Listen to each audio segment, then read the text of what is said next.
नमस्कार sir. Sir नमस्कार। Sir क्या नाम है आपका? मेरा नाम कमल सिंह चौहान है। मैं उत्तराखंड बागेश्वर ग्राम किड़ई से हूँ। सर संत रामपाल जी महाराज से आपने नाम दीक्षा कब ली? मेरा आध्यात्मिक जन्म 1 अप्रैल 2014 को हुआ सर। सर संत रामपाल जी महाराज से नाम दीक्षा लेने से पहले आप क्या भक्ति साधनाएं करते थे? सर मैं ब्रह्मा, विष्णु, शिव, हनुमान जी सभी देवी देवताओं की भक्ति किया करता था सर। सर आप ब्रह्मा विष्णु महेश तथा हनुमान जी की भक्ति करते थे, तो आप संत रामपाल जी महाराज की शरण में क्यों आए? सर मैं जब ब्रह्मा विष्णु महेश की भक्ति किया करता था तो मैं बहुत एक्सीडेंट होती थी मेरी, और मेरा भाई बहुत बिगड़ा हुआ था, और मेरी मम्मी के अंदर भूत था, और घर में बहुत क्लेश हुआ करते थे, और मेरा छाती भी टेढ़ी थी और हाथ में भी हड्डियाँ निकली हुई थी। मैं बहुत ज़्यादा परेशान था, मानसिक रूप से भी बहुत परेशान था मैं, और मतलब हालत बहुत मेरी ख़राब थी। और कई बार तो ये लगता था कि मैं भक्ति छोड़ ही दूँ, मतलब भक्ति करने की इच्छा नहीं करती थी। इतना भक्ति करते हुए घर में मतलब हमेशा झगड़ा हुआ करता था, और मतलब सुख नाम का चीज़ ही नहीं था घर में। तो संत रामपाल जी महाराज की शरण में आप कैसे आए? मैं संत रामपाल जी महाराज के चरणों में, मेरे मामा जी हैं खुशहाल सिंह मेहता जी, उन्होंने मेरे को ये इसके बारे में 2012 में जब पुस्तक भेजी थी, तो उस टाइम मैंने केवल संत रामपाल जी महाराज का फ़ोटो देखा था। तो मैंने उसमें 2-3 पेज पढ़ी थी, तो उसमें एक चीज़ लिखा हुआ है उस पुस्तक में, ज्ञानगंगा पुस्तक में, कि जो पीवे कड़वा पानी 70 जन्म कुत्ते की जानी। तो ये चीज़ मुझे बहुत प्रभावित किया। और उसमें एक और चीज़ लिखा है, जो मतलब मीट मांस खाता है उसकी मतलब बहुत बुरी हालत होती है, इस प्रकार की लिखी थी। तो अब मैं अपने जहाँ पर रहता था वहाँ पर एक अंकल थे, तो वह शराब बहुत पिया करते थे, तो अपने मतलब घर वालों को बहुत मारते थे। तो वह देखकर मुझे बहुत मतलब अच्छा नहीं लगता था, दुख होता था। और एक और चीज़ मैं, जैसे उसमें एक और चीज़ लिखा हुआ है ज्ञानगंगा पुस्तक में, दहेज लेना महाअपराध है, मतलब दहेज नहीं लेना चाहिए, इससे क्या क्या प्रॉब्लम होती है उसमें लिखा हुआ है। इस वक्त मतलब सरकार एक पहल चला रही है, मिशन चला रही है कि बेटी बचाओ बेटी पढ़ाओ। जब बेटी बचेगी ही नहीं, कैसे पढ़ेगी? दहेज के कारण बहुत सारी बेटियों को मार दिया जाता है। उसके बाद ये ज्ञान मुझे बहुत अच्छा लगा, उसमें जो लिखा था दहेज लेना मतलब गलत है, इस प्रकार का लिखा था। क्योंकि हम हर दिन न्यूज़पेपर में देखा करते थे कि हर बेटियों को मार दिया जाता है दहेज के कारण। तो मैं जब अपने मामा जी के पास गया तो उन्होंने ये ज्ञान समझाया, तो मुझे तो थोड़ा अच्छा ही लगा। फिर उसके बाद मैंने टीवी में सत्संग देखा संत रामपाल जी का, तो बहुत अच्छा लगा। फिर उसके बाद हम वहाँ बरवाला आश्रम गए संत रामपाल जी का। वहाँ पर हमने जब क्या बोलते हैं सब व्यवस्थाएं देखी, बहुत अच्छा व्यवस्था था वहाँ पर। और सबसे पहले मैं ये बताना चाह रहा हूँ कि मुझे पहले उल्टियाँ हुआ करती थी।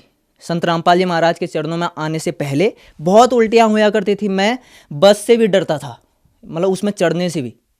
फिर उसके बाद क्या हुआ कि आश्रम से बस आती थी फ्री में, कोई निःशुल्क, जो लोग कहते हैं कि पैसे लिए जाते, ऐसा कुछ नहीं था, निःशुल्क हर चीज़ था वहाँ पर हम बरवाला आश्रम में।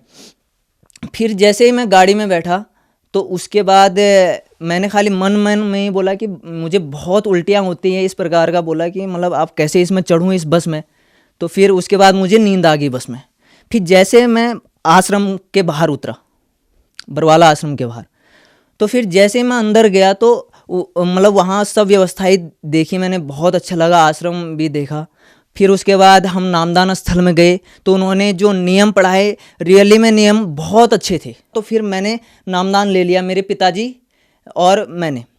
फिर उसके बाद हम वहाँ पर संत रामपाल जी हमारा आशीर्वाद दे रहे थे, तो मैं वहाँ पर गया। और मैं एक चीज़ और बताना चाहूँगा कि भक्ति से पहले मुझे बहुत गुस्सा आया करता था, बहुत ज़्यादा। घर वाले भी बहुत परेशान थे और मैं खुद परेशान था। मुझे कई बार लगता था कि मैं मतलब क्या बोलते, जीने की इच्छा नहीं करती थी गुस्से की वजह से। और फिर जैसे ही संत रामपाल जी महाराज ने इस दास के ऊपर मतलब हाथ रखा, तो आधा ऐसा लगा कि आधा मतलब कितने किलो टन मतलब वजन हट गए। ऐसा मुझे पहला मतलब वहाँ पर ही लाभ हुआ संत रामपाल जी महाराज के चरणों में। सर संत रामपाल जी महाराज से आपने नाम दीक्षा ली और आपका गुस्सा जैसे दूर हो गया हो, इसके अलावा अन्य कोई लाभ आपको प्राप्त हुए? सर अन्य लाभ ये है कि मुझे 6 महीने पहले की बात है, मेरी पहले नस चढ़ा करती थी मतलब पैर में, और सभी जानते हैं नस चढ़ने में कितनी बुरी हालत होती है। मेरे हफ्ते में 3 दिन नस चढ़ जाती थी और मैं उससे बहुत परेशान था, मतलब संत रामपाल जी महाराज के चरणों में आने से पहले। और जैसे ही मैंने भक्ति ली, उसके बाद क्या बोलते हैं, मेरा नस जैसे ही चढ़ा फिर उसके बाद बेहोश हो गया मैं, मतलब मेरे पैर में नस चढ़ गई थी और सभी जानते हैं कि नस चढ़ने से कितनी बुरी हालत होती है। तो हफ्ते में 3 दिन मेरी नस चढ़ जाती थी। एक तो उस चीज़ से परेशान था, तो संत रामपाल जी महाराज के चरणों में आने के बाद मेरा ये नस जो चढ़ती थी पैर में वह ठीक हो गया। और एक और चीज़ बताना चाह रहा हूँ कि मैं कि जैसे मेरे ये हाथ में यहाँ पर ये हड्डी खिसक गई थी बचपन में, मतलब खेलने से हड्डी खिसक गई थी, संत रामपाल जी महाराज के चरणों में ये आने से ठीक हो गई। और जो ये सीने में मतलब ऊंचा नीचा था तो ये भी ठीक हो गया संत रामपाल जी महाराज के चरणों में आने में। और मेरी मम्मी के अंदर भूत था और मेरी मम्मी भी बहुत परेशान थी, मतलब गैस प्रॉब्लम थी, भूतों से परेशान, घर में कलह रहता था, कोई चीज़ मतलब कोई बरकत नहीं थी, मतलब इस प्रकार की थी। वह सब चीज़ ठीक हो गया। और मेरी एक चीज़ और बताना चाहूँगा, एक बार मेरे पिताजी को 900 शुगर हो गया था और हम क्या बोलते हैं अपने पिताजी को बहुत जगह लेके भी गए, सभी डॉक्टरों के पास। बिहार में गया, बिहार में एक सरकारी हॉस्पिटल है, वहाँ पर भी उनको लेके गए तो उनको बोला कि भाई दूसरे जगह शिफ्ट करो प्राइवेट में। तो गया मैं, एक एम्स हॉस्पिटल है तो वहाँ पर ले जाया गया। तो उन डॉक्टर ने भी बोला कि भाई ये कोमा में जाएंगे, क्योंकि आप सभी जानते हैं 70 से 140 के बीच शुगर होता है और कहाँ 900 चला जाए तो वह तो मरने के कगार में होता है। लेकिन उस टाइम उनको डॉक्टरों ने सभी ने मना किया कि ये नहीं बच सकते। फिर मेरे मामा जी ने संत रामपाल जी महाराज के आश्रम में फ़ोन किया और संत रामपाल जी का आदेश आया कि आपके पिताजी ठीक हो जाएंगे।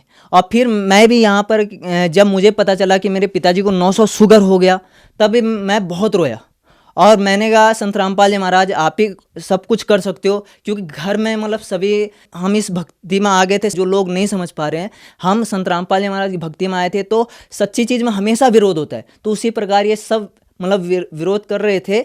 तो फिर संत रामपाल जी महाराज जी के दया से मेरे पिताजी ठीक हो गए और उनका जो शुगर है वह नॉर्मल आ गया। सर, संत रामपाल जी महाराज की शरण में आने के बाद आपको बहुत लाभ प्राप्त हुए। आपकी मम्मी की भूत प्रेत की बाधा दूर हो गई। आपके फादर को एक बार शुगर हो गया था, उनसे भी उनको जीवन दान मिला तथा आपको भी अन्य बहुत लाभ प्राप्त हुए। तो जो समाज आज आपको देख रहा है उनको आप क्या संदेश देना चाहोगे? मैं अपने ही ऑफिस में, जहाँ मैं कोर्ट में मतलब नौकरी करता हूँ, वहाँ पर भी मतलब कई बार हम क्या बोलते हैं चर्चाएँ करते हैं, लेकिन कोई लोग समझते नहीं। मतलब ऐसा है कि 90% लोग समझते नहीं हैं, गलत ही बोलते हैं, जो वे लोग सच्चाई से बहुत दूर हैं और संत रामपाल जी महाराज के मतलब उस सच्चाई को नहीं जानते हैं। वे आप ही एक चीज़ बताइए कि मतलब अगर क्या बोलते हैं कुछ गलत ज्ञान होता तो इतने जो 11 चैनल में सत्संग चल रहे हैं संत रामपाल जी के, वो एक चैनल में भी नहीं चलता। सर, संत रामपाल जी महाराज से अगर किसी को जुड़ना है तो उसे क्या करना होगा? सर, संत रामपाल जी महाराज से अगर जुड़ना है तो आप मतलब सभी चैनलों में सत्संग आते हैं, टोटल 11 चैनल हैं, सभी में सत्संग आते हैं। उसमें पट्टी दी हुई रहती है, नीचे पट्टी आती है, उसमें नंबर दिए हुए हैं। उन नंबरों से अपने नज़दीकी नामदान केंद्रों के बारे में पता करें और नाम दीक्षा ले और अपना मनुष्य जीवन सफल करें। धन्यवाद सर। सर नमस्कार।